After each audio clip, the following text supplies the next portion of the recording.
بسم الله الرحمن الرحيم. ياسين والقرآن الحكيم إنك لمن المرسلين على صراط مستقيم تنزيل العزيز الرحيم لتنذر قوما ما أنذر آباؤهم فهم غافلون لقد حق القول على أكثرهم فهم لا يؤمنون إنا جعلنا في أعناقهم أغلالا فهي إلى الأذقان فهم مقمحون وجعلنا من بين أيديهم سدا ومن خلفهم سدا فأغشيناهم فهم لا يبصرون وسواء عليهم أأنذرتهم أم لم تنذرهم لا يؤمنون إنما تنذر من اتبع الذكر وخشي الرحمن بالغيب فبشره بمغفرة وأجر كريم إنا نحن نحيي الموتى ونكتب ما قدموا وآثارهم وكل شيء أحصيناه في إمام مبين واضرب لهم مثلا أصحاب القرية إذ جاءها المرسلون إذ أرسلنا إليهم 2 فكذبوهما فعززنا بثالث فقالوا إنا إليكم مرسلون قالوا ما أنتم إلا بشر مثلنا وما أنزل الرحمن من شيء إن أنتم إلا تكذبون قالوا ربنا يعلم إنا إليكم لمرسلون وما علينا إلا البلاغ المبين قالوا إنا تطيرنا بكم لئن لم تنتهوا لنرجمنكم وليمسنكم منا عذاب أليم قالوا طائركم معكم أئن ذكرتم بل أنتم قوم مسرفون وجاء من أقصى المدينة رجل يسعى قال يا قوم اتبعوا المرسلين اتبعوا من لا يسألكم أجرا وهم مهتدون وما لي لا أعبد الذي فطرني وإليه ترجعون أأتخذ من دونه آلهة إن يردني الرحمن بضر لا تغن عني شفاعتهم شيئا ولا ينقذون إني إذا لفي ضلال مبين إني آمنت بربكم فاسمعون قيل ادخل الجنة قال يا ليت قومي يعلمون بما غفر لي ربي وجعلني من المكرمين وما أنزلنا على قومه من بعده من جند من السماء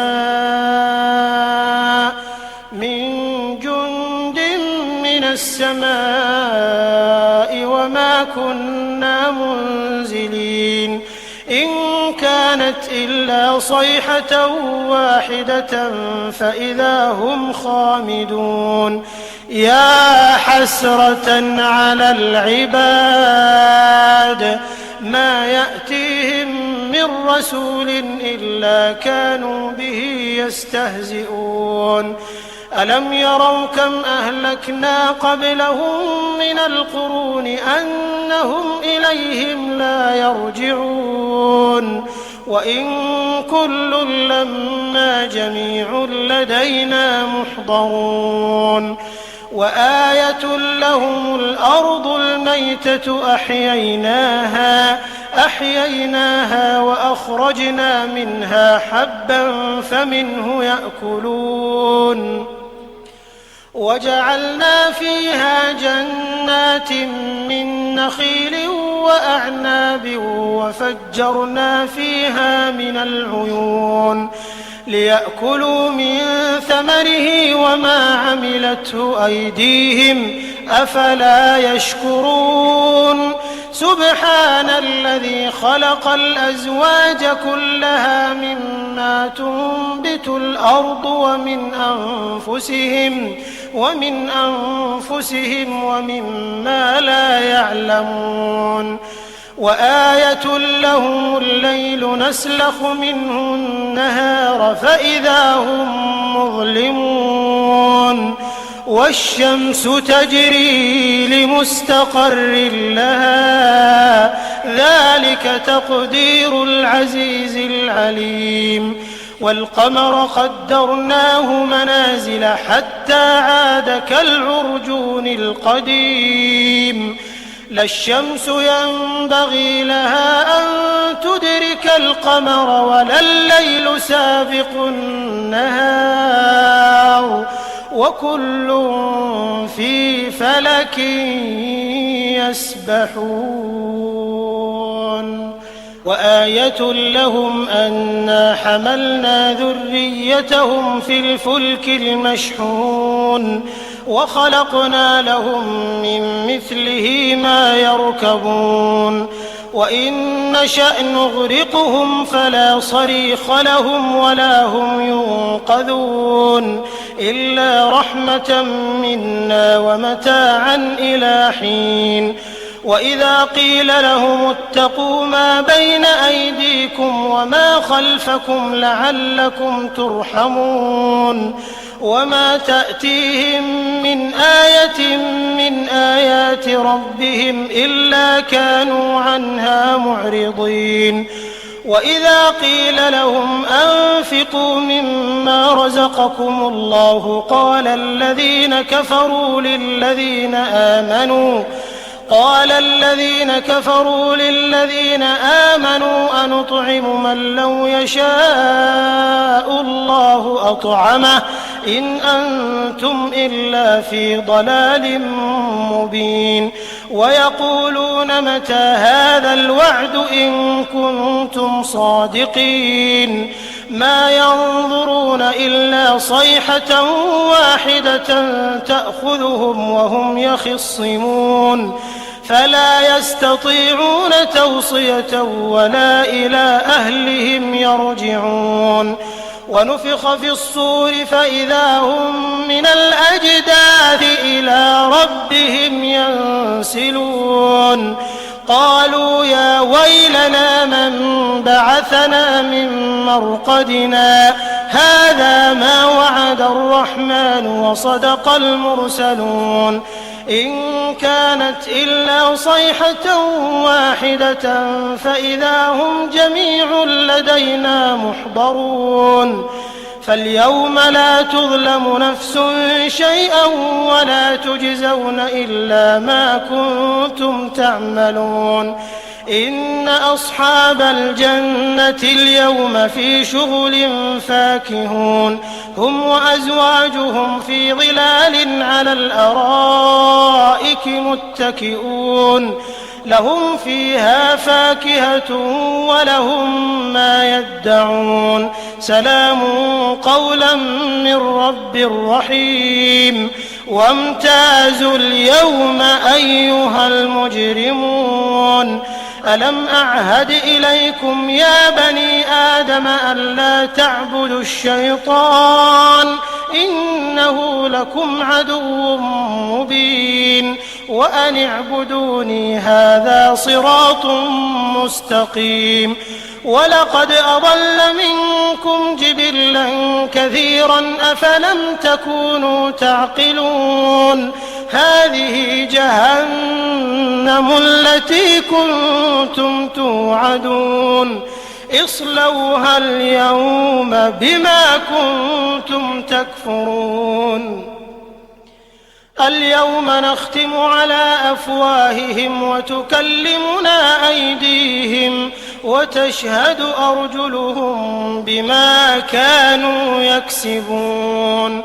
ولو نشاء لطمسنا على أعينهم فاستبقوا الصراط فأنى يبصرون ولو نشاء لمسخناهم على مكانتهم فما استطاعوا مضيا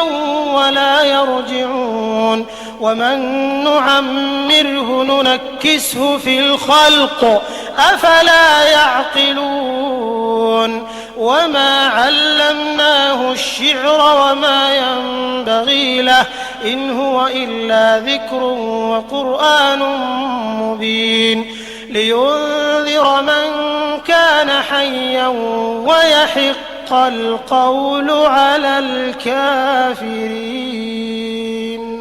أولم يروا أنا خلقنا لهم مما عملت أيدينا أنعاما فهم لها مالكون وذللناها لهم فمنها ركوبهم ومنها يأكلون ولهم فيها منافع ومشارب أفلا يشكرون واتخذوا من دون الله آلهة لعلهم ينصرون لا يستطيعون نصرهم وهم لهم جند محضرون فلا يحزنك قولهم إنا نعلم ما يسرون وما يعلنون أولم ير الإنسان أنا خلقناه من نطفة فإذا هو خصيم مبين وضرب لنا مثلا ونسي خلقه قال من يحيي العظام وهي رميم قل يحييها الذي أنشأها أول مرة وهو بكل خلق عليم الذي جعل لكم من الشجر الأخضر نارا فإذا أنتم منه توقدون أوليس الذي خلق السماوات والأرض بقادر على أن يخلق مثلهم بلى وهو الخلاق العليم إنما أمره إذا أراد شيئا أن يقول له كن فيكون فسبحان الذي بيده ملكوت كل شيء وإليه ترجعون بسم الله الرحمن الرحيم الرحمن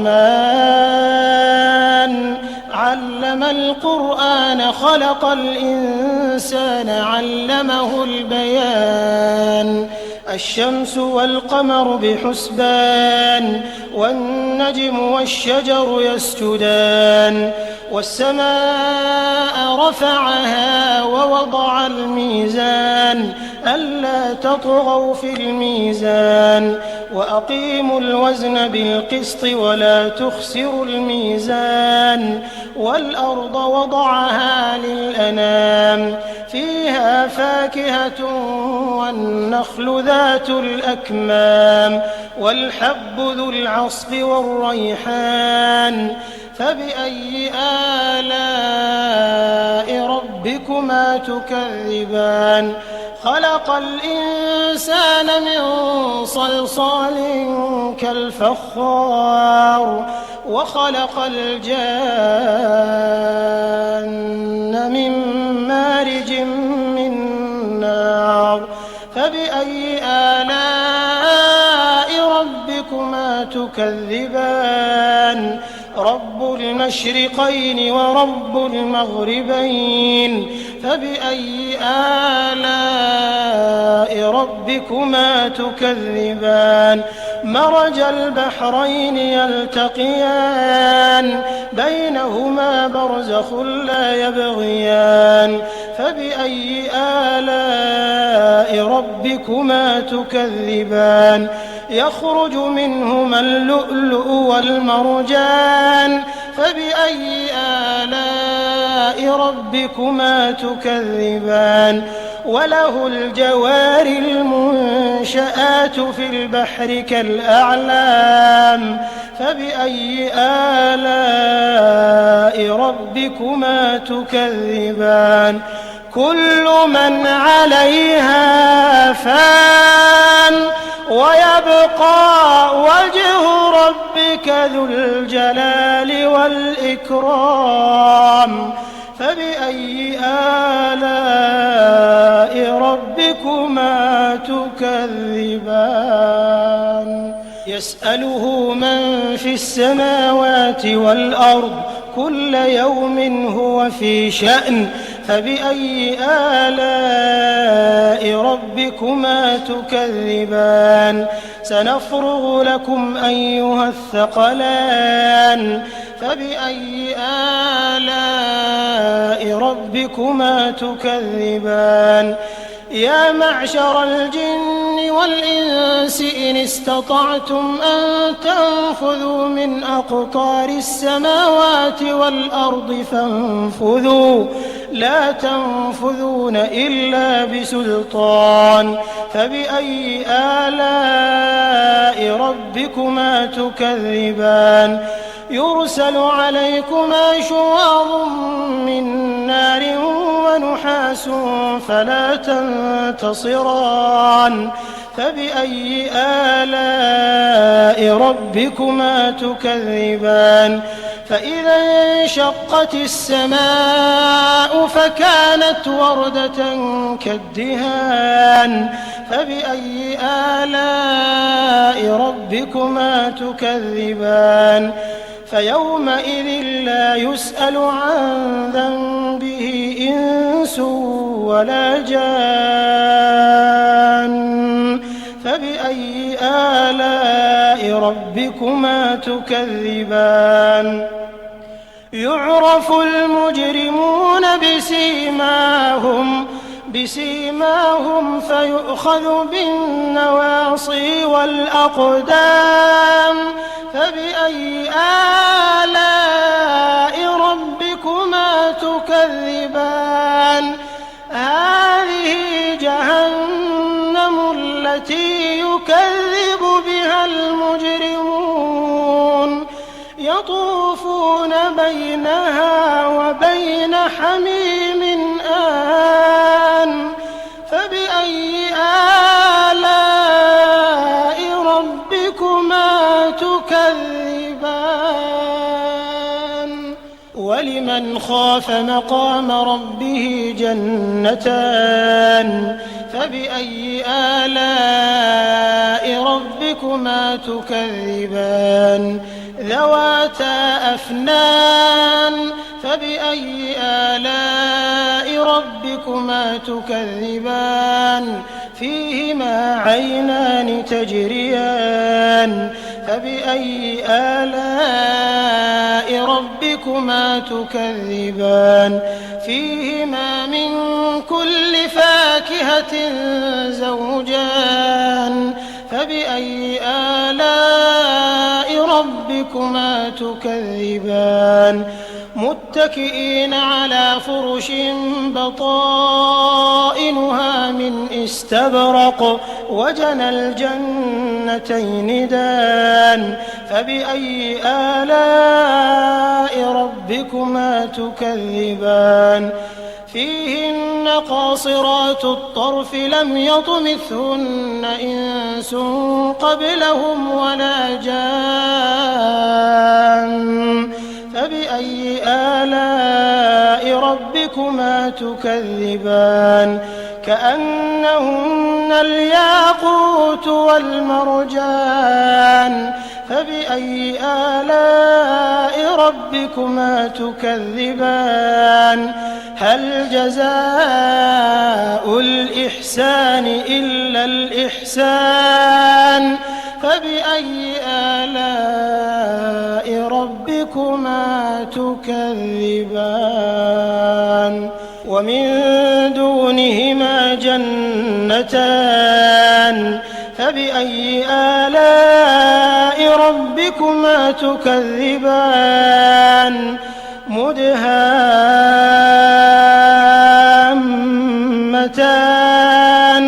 فبأي آلاء ربكما تكذبان فيهما عينان نضاختان فبأي آلاء ربكما تكذبان فيهما فاكهة ونخل ورمان فبأي آلاء ربكما تكذبان فيهن خيرات حسان فبأي آلاء ربكما تكذبان حور مقصورات في الخيام فبأي آلاء ربكما تكذبان لم يطمثهن إنس قبلهم ولا جان فبأي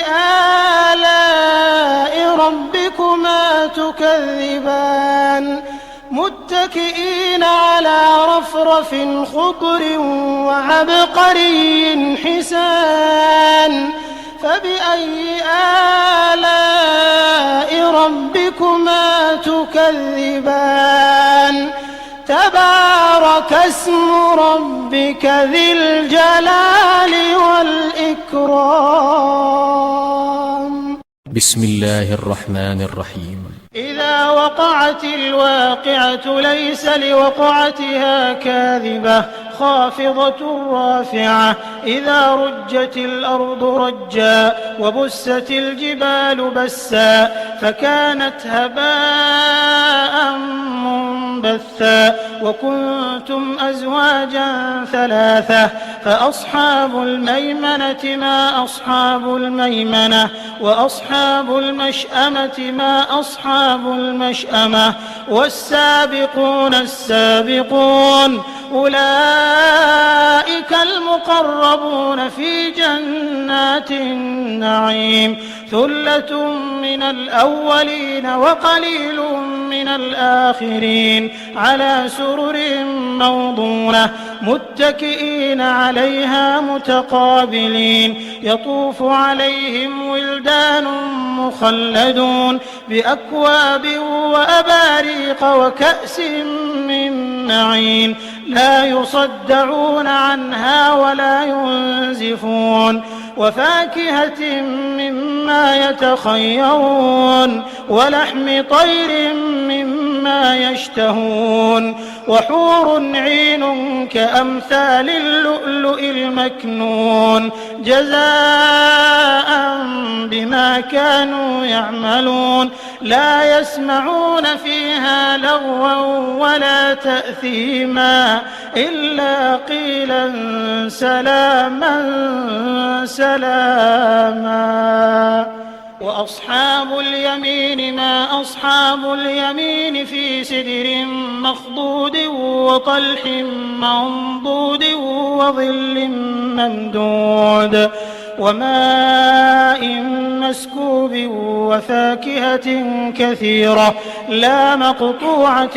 ولا ممنوعة وفرش مرفوعة إنا أنشأناهن إنشاء فجعلناهن أبكارا عربا أترابا لأصحاب اليمين ثلة من الأولين وثلة من الآخرين وأصحاب الشمال ما أصحاب الشمال في سموم وحميم وظل من يحموم لا بارد ولا كريم إنهم كانوا قبل ذلك مترفين وكانوا يصرون على الحنث العظيم وكانوا يقولون أئذا متنا وكنا ترابا وعظاما أئنا لمبعوثون أو آباؤنا الأولون قل إن الأولين والآخرين لمجموعون إلى ميقات يوم معلوم ثم إنكم أيها الضالون المكذبون لآكلون من شجر من زقوم فمالئون منها البطون فشاربون عليه من الحميم فشاربون شرب الهيم هذا نزلهم يوم الدين نحن خلقناكم فلولا تصدقون أفرأيتم ما تمنون أأنتم تخلقونه أم نحن الخالقون نحن قدرنا بينكم الموت وما نحن بمسبوقين على أن نبدل أمثالكم وننشئكم فيما لا تعلمون ولقد علمتم النشأة الأولى فلولا تذكرون أفرأيتم ما تحرثون أأنتم تزرعونه أم نحن الزارعون لو نشاء لجعلناه حطاما فظلتم تفكهون إنا لمغرمون بل نحن محرومون أفرأيتم الماء الذي تشربون أأنتم أنزلتموه من المزن أم نحن المنزلون لو نشاء جعلناه أجاجا فلولا تشكرون أفرأيتم النار التي تورون أأنتم أنشأتم شجرتها أم نحن المنشئون نحن جعلناها تذكرة ومتاعا للمقوين فسبح باسم ربك العظيم فلا أقسم بمواقع النجوم وإنه لقسم لو تعلمون عظيم إنه لقرآن كريم في كتاب مكنون لا يمسه إلا المطهرون تنزيل من رب العالمين أفبهذا الحديث أنتم مدهنون وتجعلون رزقكم أنكم تكذبون فلولا إذا بلغت الحلقوم وأنتم حينئذ تنظرون ونحن أقرب إليه منكم ولكن لا تبصرون فلولا إن كنتم غير مدينين ترجعونها إن كنتم صادقين فأما إن كان من المقربين فروح وريحان وجنة نعيم وأما إن كان من أصحاب اليمين فسلام لك من أصحاب اليمين وأما إن كان من المكذبين الضالين فنزل من حميم وتصلية جحيم إن هذا لهو حق اليقين فسبح باسم ربك العظيم بسم الله الرحمن الرحيم تبارك الذي بيده الملك وهو على كل شيء قدير الذي خلق الموت والحياة ليبلوكم أيكم أحسن عملا وهو العزيز الغفور الذي خلق 7 سماوات طباقا ما ترى في خلق الرحمن من تفاوت فارجع البصر هل ترى من فطور ثم ارجع البصر كرتين ينقلب إليك البصر خاسئا وهو حسير ولقد زينا السماء الدنيا بمصابيح وجعلناها رجوما للشياطين وأعتدنا لهم عذاب السعير وللذين كفروا بربهم عذاب جهنم وبئس المصير إذا ألقوا فيها سمعوا لها شهيقا وهي تفور تكاد تميز من الغيظ كلما ألقي فيها فوج سألهم خزنتها ألم يأتكم نذير قالوا بلى قد جاءنا نذير فكذبنا وقلنا ما نزل الله من شيء إن أنتم إلا في ضلال كبير وقالوا لو كنا نسمع أو نعقل ما كنا في أصحاب السعير فاعترفوا بذنبهم فسحقا لأصحاب السعير إن الذين يخشون ربهم بالغيب لهم مغفرة وأجر كبير وأسروا قولكم أو اجهروا به إنه عليم بذات الصدور ألا يعلم من خلق وهو اللطيف الخبير هو الذي جعل لكم الأرض ذلولا فامشوا في مناكبها وكلوا من رزقه وإليه النشور أأمنتم من في السماء أن يخسف بكم الأرض فإذا هي تمور أم أمنتم من في السماء أن يرسل عليكم حاصبا فستعلمون كيف نذير ولقد كذب الذين من قبلهم فكيف كان نكير أولم يروا إلى الطير فوقهم صافات ويقبضن ما يمسكهن إلا الرحمن إنه بكل شيء بصير أمن هذا الذي هو جند لكم ينصركم من دون الرحمن إن الكافرون إلا في غرور أمن هذا الذي يرزقكم إن أمسك رزقه بل لجوا في عتو ونفور أفمن يمشي مكبا على وجهه أهدى أمن يمشي سويا على صراط مستقيم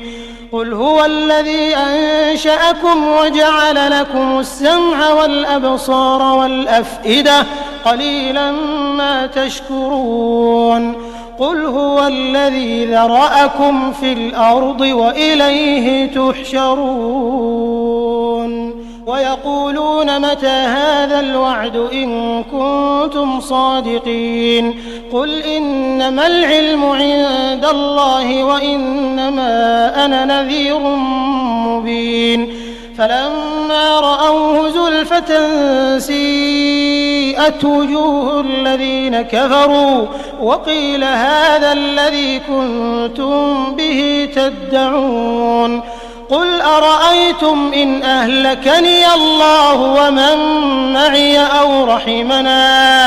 أو رحمنا فمن يجير الكافرين من عذاب أليم قل هو الرحمن آمنا به وعليه توكلنا فستعلمون من هو في ضلال مبين قل أرأيتم إن أصبح ماؤكم